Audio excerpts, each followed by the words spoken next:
대전평화교회 새벽 말씀 나눔입니다. 오늘은 2022년 9월 27일 화요일입니다. 오늘 하루 하나님이 주시는 그 위로와 은총과 복주심이 말씀을 들으시는 여러분의 삶 가운데 함께 하시기를 소망합니다.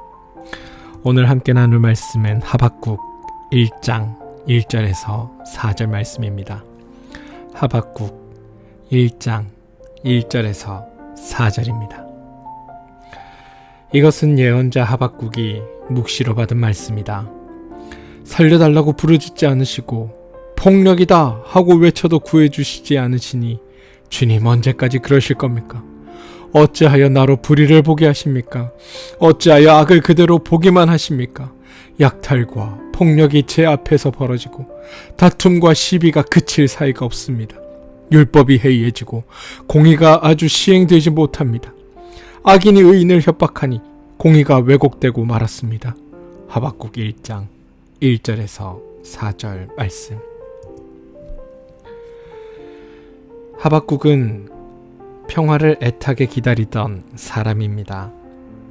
그가 활동한 시기를 특정하여 말하기는 어렵지만 하박국서는 단일한 한 사람이 쓴 책이 아니라 수세기에 걸친 발전 과정을 거친 책으로 보는 게 대체적인 학자들의 견해입니다.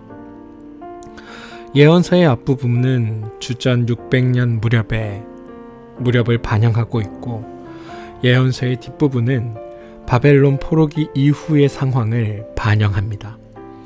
그러나 시대가 언제이든 하박국이 맞닥뜨리고 있는 상황은 전형적입니다. 이것은 예언자 하박국이 묵시로 받은 말씀이다 라는 서언이 나온 이후 다짜고짜 탄식이 터져 나옵니다. 살려달라고 부르짖어도 듣지 않으시고 폭력이다 하고 외쳐도 구해주지 않으시니 주님 언제까지 그러실 겁니까? 하박국은 지금 하나님이 원망스럽습니다. 듣지 않으시고 라는 구절과 구해주지 않으시니 라는 구절이 예언자의 절박한 심정을 고스란히 드러내고 있는 겁니다. 살려달라는 부르짖음이 넘치는 세상, 더 나아가서 폭력이다 하고 외칠 수밖에 없는 세상에 산다는 것은 고통이 아닐 수 없습니다. 폭력이라는 말은 히브리어로는 하마스라는 단어의 번역인데 그것은 한 사회에서 벌어지는 불의한 현실을 요약하는 말입니다. 힘이 있는 자들은 자기들의 이익을 지키고 확대하는 일에만 열심을 가집니다. 또한 그렇기에 사회적인 약자들의 처지에 대해서는 별로 관심을 갖지 않습니다. 그러므로 사회는 약탈과 폭력, 다툼과 시비가 그칠 새 없습니다. 지금도 그러할진데 말씀이 전해지던 기원전 600년경에는 어떠했겠습니까? 하박국은 이러한 시대상을 세 가지의 다른 표현으로 설명합니다. 첫 번째는 율법이 해이해졌다. 두 번째는 공의가 시행되지 않는다. 세 번째는 악인이 의를 협박한다가 그것입니다. 하나님이 현실에 개입하지 않으시는 것처럼 보인다는 겁니다. 따라서 하박국은 하나님에 대한 원망을 그치지 않습니다. 또 그런 하박국을 향해 하박국이 왜 하나님을 원망하느냐고 나무랄 수도 없는 현실입니다. 그런데 여러분, 하박국의 이 절박한 부르짖음 속에서 저는 주님의 슬픈 음성을 듣습니다. 얘야, 나는 이미 그 소리를 듣고 있단다. 그리고 그 소리에 응답하라고 너희를 부르고 있건만 너희는 들은 척도 하지 않는구나. 나는 너희들과 함께 새로운 세상을 열고 싶은데 너희는 내가 그 세상을 열어야 한다고 말하는구나. 나는 너희가 나의 귀가 되고 너희가 나의 입이 되고 너희가 나의 손과 발이 되어주기를 바라고 있단다. 할 수 있는 일이 적다고 해서 아무 일도 하지 않는다면 우리는 하나님의 가능성을 제한하는 죄를 범하고 있는 것입니다. 하나님 나라를 소망하는 사람은 지금 당장 결과가 눈앞에 보이지 않는다 할지라도 씨를 심는 일을 멈추지 말아야 합니다. 전도서의 기자는 이렇게 이야기합니다. 바람이 그치기를 기다리다가는 씨를 뿌리지 못한다. 구름이 걷히기를 기다리다가는 거두어 들이지 못한다. 때를 얻든지 못 얻든지 씨를 뿌리며 사는 것이 용기이고 믿음입니다. 의인은 믿음으로 산다 라는 말이 있습니다. 이 말은 바로 이러한 일을 가리키는 것이 아닐까요? 사랑하는 성도 여러분, 오늘 하루 우리에게 주어진 삶의 자리가 버겁고 힘겹다 할지라도 하나님의 말씀을 붙들고 살아가는 그 노력을 멈추지 마시기 바랍니다. 전도서의 고백처럼 바람이 그치기를 기다리다가는, 구름이 걷히기를 기다리다가는 우리는 아무것도 하지 못하기 때문입니다. 하나님은 우리를 통해 하나님의 나라의 아름다운 세상을 열어가고자 하십니다.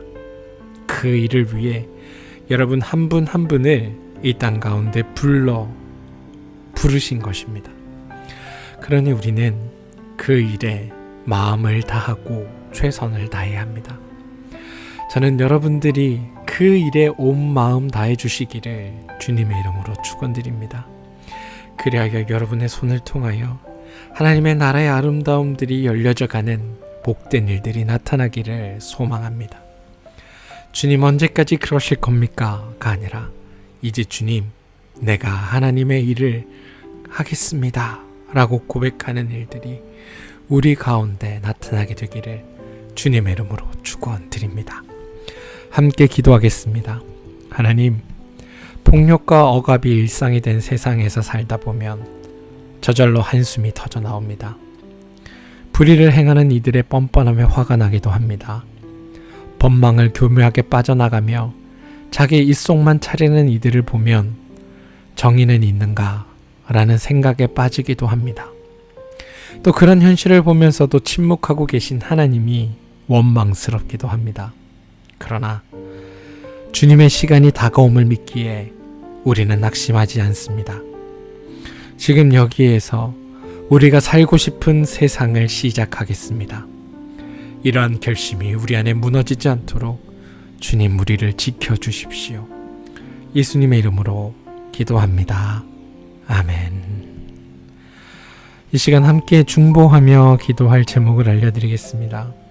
여러분 개인 기도하시고 개인 기도 말미에 이 중보 기도의 제목들을 떠올려 기도해 주셔도 되고요. 아니면 중보 기도를 먼저 하신 후에 여러분들의 개인적인 기도를 주님 앞에 드리셔도 좋습니다. 오늘 우리가 함께 중보하며 기도할 제목은 몸과 마음의 힘듦으로 인해 어려움을 겪고 있는 우리 교우들 위해 기도합니다. 그들이 우리 곁에 있는 것은 하나님께서 우리로 하여금 기도하라고 그들을 우리 가운데 주셨음을 압니다. 우리의 기도의 응답이 그들을 통해 나타나라고 또 주님께서 우리에게 허락하셨음을 압니다. 우리가 기도하여 그들이 회복함을 통해서 하나님께서 우리와 함께 계신다는 사실을 깨닫게 된다면 그것으로 하나님은 그 모든 것들을 행하실 것입니다. 그러니 여러분, 몸과 마음으로 힘든 교우들을 위해 기도하기를 멈추지 맙시다. 특별히 임병혁 집사님을 위해 기도해 주시기를 부탁드립니다. 우리 집사님 기도를 통하여 또 하나님과 가까워지는 시간이 되게 하고 하나님의 회복하심이 우리 집사님 가운데 나타나게 해달라고 함께 기도해 주십시오. 두 번째는 자녀들을 위해 기도해 주시기를 부탁드립니다. 우리 자녀들이 하나님의 손에 붙들린 자녀들로 살게 해달라고, 하나님의 선한 이끄심과 인도하심을 통하여 하나님의 뜻이 무엇인지를 알게 되고 하나님을 만나는 자리에 우리 자녀들을 서게 해달라고 기도해 주시기를 부탁드립니다. 특별히 수능을 앞두고 있는 고3 승빈이와 또 우리 고등학교 진학을 준비하고 있는 예린이를 위해 기도해 주시기를 부탁드립니다. 세 번째는 여러분들이 하고 있는 그 일과 사업체를 위해 기도해 주시기를 바랍니다. 하나님께서 여러분의 일과 사업자를 축복하여 주시고 그 일을 통하여 하나님의 나라를 이루어가고 하나님의 뜻을 이루는 일에 사용하기를 원하고 계십니다. 그래서 그 일들 가운데 온전히 사용되게 해달라고 기도해 주시기를 바랍니다. 마지막으로 교회를 위해 기도해 주시기를 부탁드립니다. 우리 평화교회가 하나님의 뜻을 이루어내는 아름다운 주님의 교회로 설 수 있도록 기도해 주시고 그 일 가운데 우리가 불리움 받았음을 기억하고 함께 주님의 선한 나라들을 하나님의 나라를 만들어가는 일에 함께 동참하는 우리가 되게 해달라고 함께 기도해 주시기를 부탁드립니다. 우리 함께 기도하겠습니다.